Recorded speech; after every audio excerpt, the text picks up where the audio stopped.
Voy a aprovechar ahí grabando la sesión para que cada uno lo tengan. Recuerden que el examen va a ser el próximo domingo, creo que es el domingo 13 de julio, para que lo tengan pendiente ese detalle.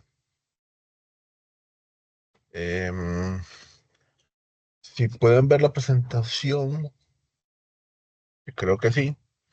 Entonces, si recuerdan, la vez pasada nos quedamos específicamente hablando de las rocas metamórficas y mencionábamos que habían estos tres tipos de rocas metamórficas, las regionales, de contacto o dinámico.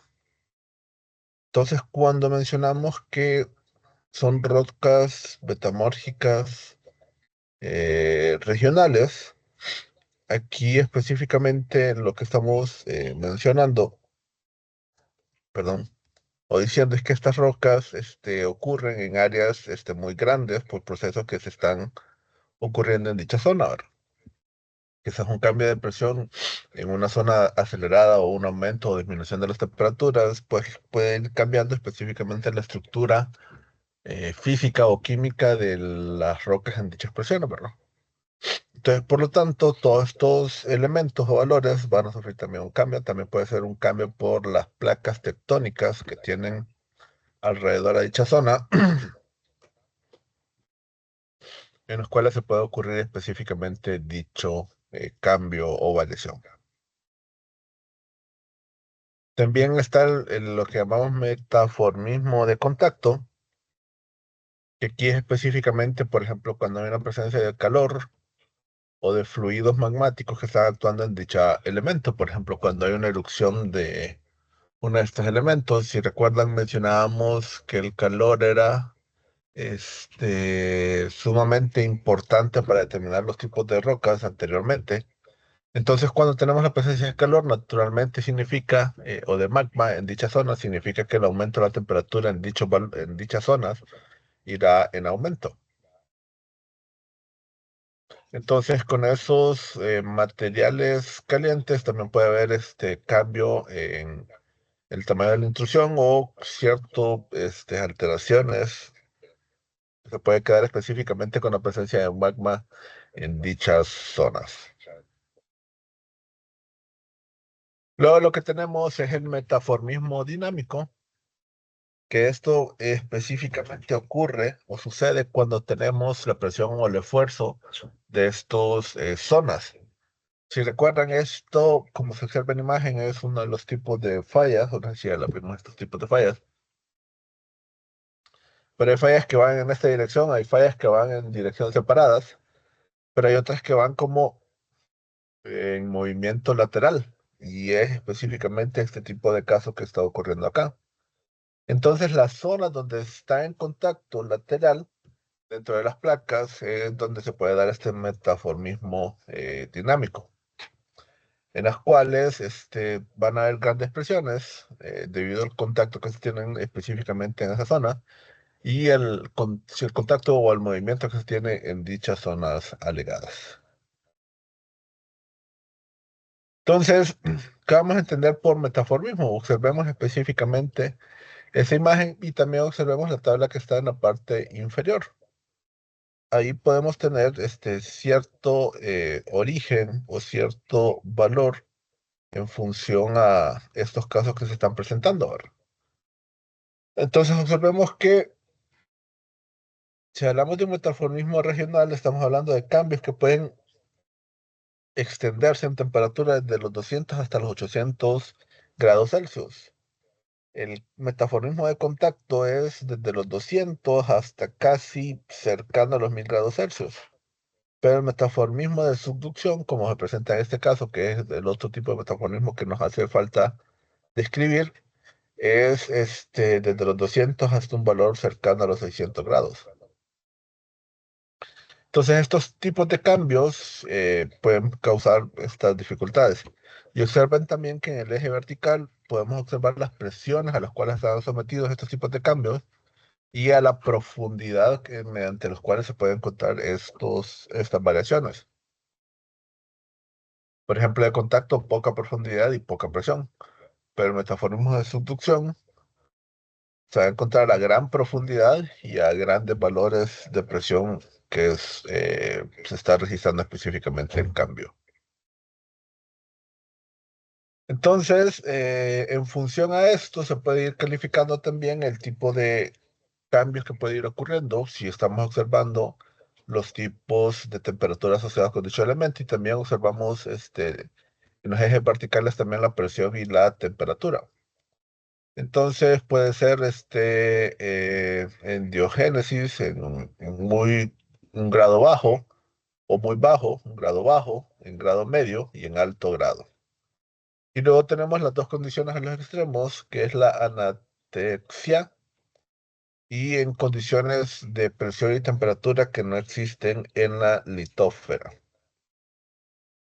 Entonces, dependiendo del rango de temperaturas, presión y a la profundidad a la cual se puede encontrar dicho elemento, se puede ir caracterizando cada uno de estos metaformismos que van ocurriendo en las rocas. Y dentro de las rocas metamórficas, nosotros podemos ir describiendo específicamente ciertas rocas, al igual que como ocurrió en los casos anteriores, y esto se puede ir dando en función al tipo de cambios que han ido ocurriendo en las rocas y a ciertos conceptos que pueden ser fáciles de identificar o medir en función a estos elementos. Y la forma más común para determinar las rocas metamórficas es a través de estos elementos que están en las letras azules, en las cuales mencionamos que tenemos una roca foliada o específicamente una roca no foliada. Entonces es una forma mediante la cual caracterizamos el tipo de rocas metamórficas alrededor de estos valores. Por ejemplo, entre las rocas foliadas está la pizarra, la firita, el esquisto, el gneiss, la migmatita, la milonita y la metaconglomerado. Y dentro de las no foliadas tenemos el mármol, la cuarcita, el horseface, la antracita y la brecha de falla. Básicamente aquí creo que tiene que ver con que observamos o no la subdivisión clara y precisa de estos casos puntuales. Entonces, al final, las rocas nosotros las podemos clasificar en función a este tipo. Recordemos que están las ígneas. Recordemos que ígnea tiene que ver específicamente con calor. Están las sedimentarias y están las metamórficas. Dentro de las ígneas observamos que hay dos grupos, las rocas volcánicas y también lo que conocemos como rocas plutónicas.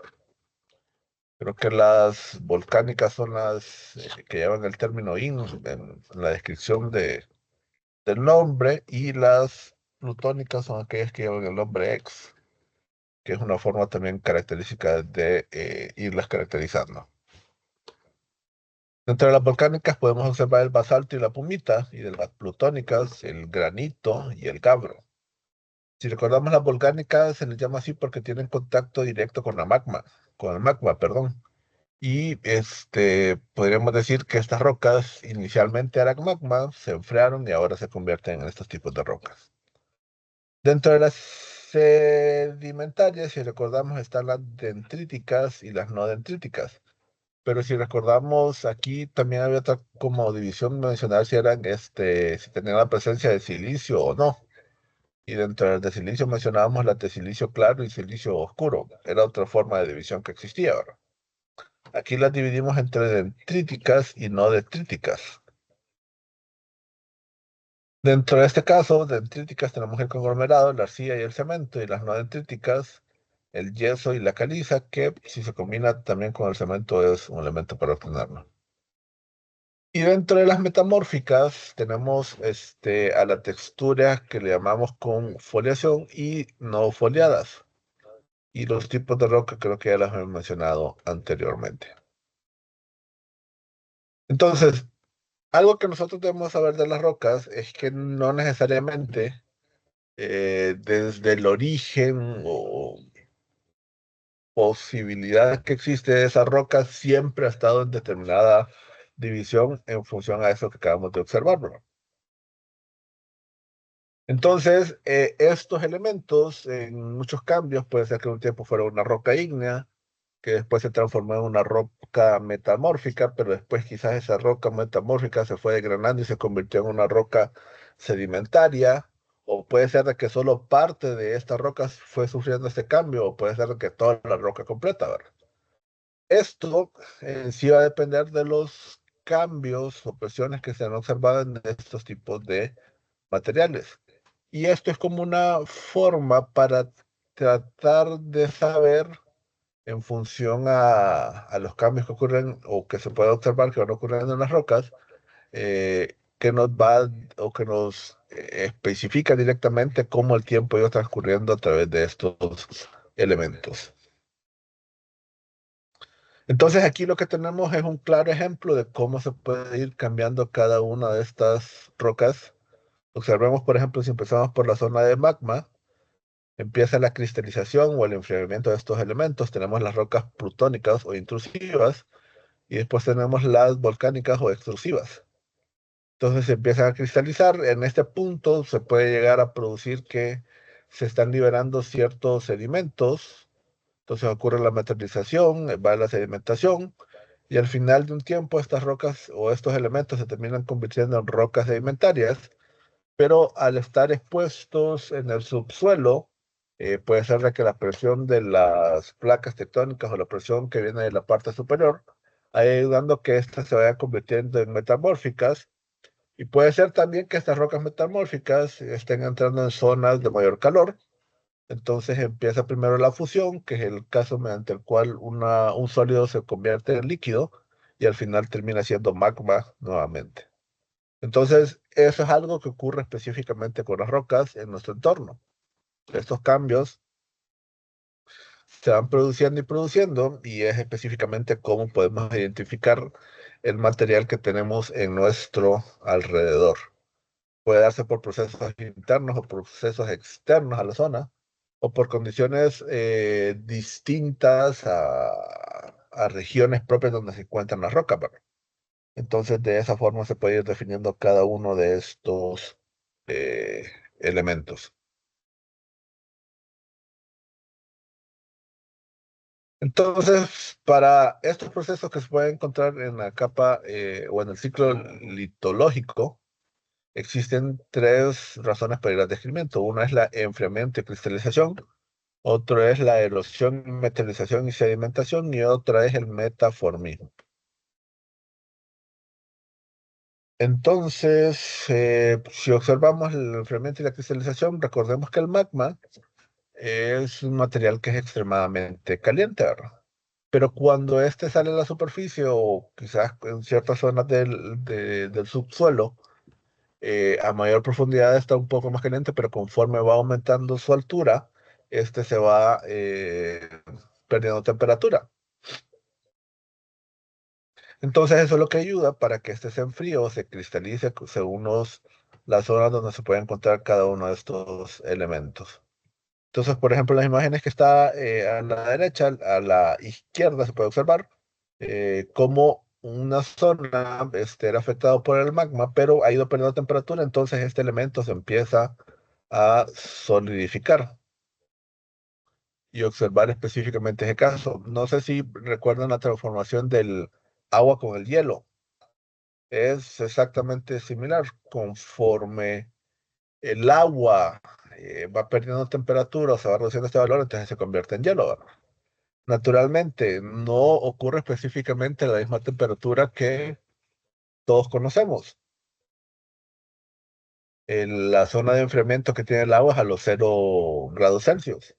Puede ser que estas piedras, su temperatura es quizás a los 300 o 400 grados Celsius. Esto va a depender en gran manera al tipo de materiales que están componiendo específicamente dicho elemento. Entonces, parte de esto que va ocurriendo es cómo se puede observar. Podemos observar de que esto no, o sea, no ocurre de forma similar en todos estos materiales. Algunos tienen una forma de enfriamiento más rápido, otros un tanto más lento. Pero lo que sí podemos ir observando es cómo los minerales se van cristalizando en función a esta temperatura de fusión. Es decir, cómo estos materiales van cambiando de estado líquido a estado sólido y en función al tipo de enfriamiento que se puede observar para estos valores, se puede apreciar la asociación directa con este tipo.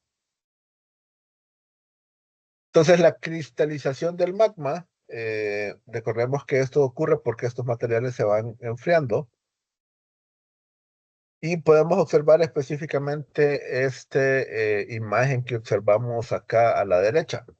Ahí nos va marcando específicamente los procesos que va afrontando el magma. Entonces, si observamos al principio, eran poco material sólido y conforme la temperatura se va reduciendo, al final los materiales sólidos que teníamos del magma empiezan a caer en determinada zona. Y eso es específicamente lo que observamos con las rocas. Es decir, lo que se enfrió no necesariamente es el magma original, sino que las partes sólidas o quizás con mayor densidad que se van acumulando en dicho elemento y conforme la temperatura se va reduciendo, cada uno de esos materiales va quedando en dicho elemento.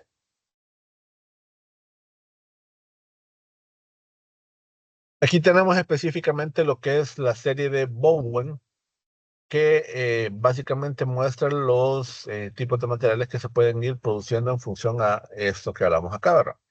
Aquí hablamos de la cristalización de Bowen. Entonces, esto ocurre de esta forma. Si hablamos de un magma máfico, intermedio y ácido, en función a las temperaturas asociadas a dicho elemento, ¿verdad? Entonces, observemos que cuando tenemos altas temperaturas, el primer tipo de roca que podemos obtener es el olivido. Después ya entre el máfico y el intermedio tenemos el piroxeno y en cierta forma el anfibol. Esto dentro de lo que conocemos como serie discontinua. Y también a la biotita asociado a dicho elemento. De ahí ya casi cuando va ocurriendo temperaturas bastante reducidas, tenemos el curazo, el mosquevita y el feldespato, que hemos mencionado también la vez pasada. Y algo que también puede ocurrir como serie continua asociada a dicho elemento es la formación de la parabioclasa, que depende de la temperatura a la cual tenemos. Observemos que está en condiciones máficas, intermedias y ácido. Si se origina en condiciones máficas, mencionamos que tiene bastante cal, y si está en condiciones de acidez, entonces tiene bastante sodio. Y este es el proceso que se puede observar específicamente con estos minerales y cómo se van ocurriendo. Entonces, nuevamente tenemos al inicio del magma, tenemos posteriormente el origen del olivido y la cladioclasa. Observamos específicamente los dos elementos que se empiezan a formar como el magma máfico, que son los primeros que se estaban obteniendo.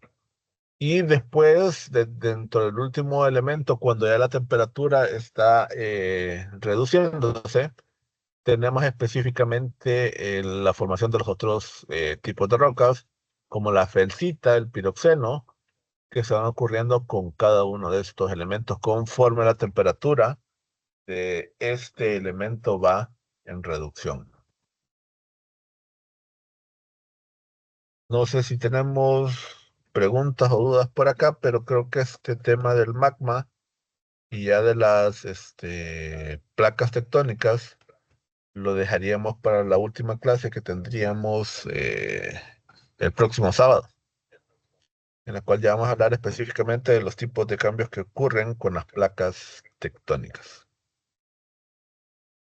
Entonces, esto sería todo por hoy. Espero que les sea de utilidad este video. Recuerden que se los voy a compartir también por correo para que los tengan disponibles cada uno de ustedes. Pasen buen día.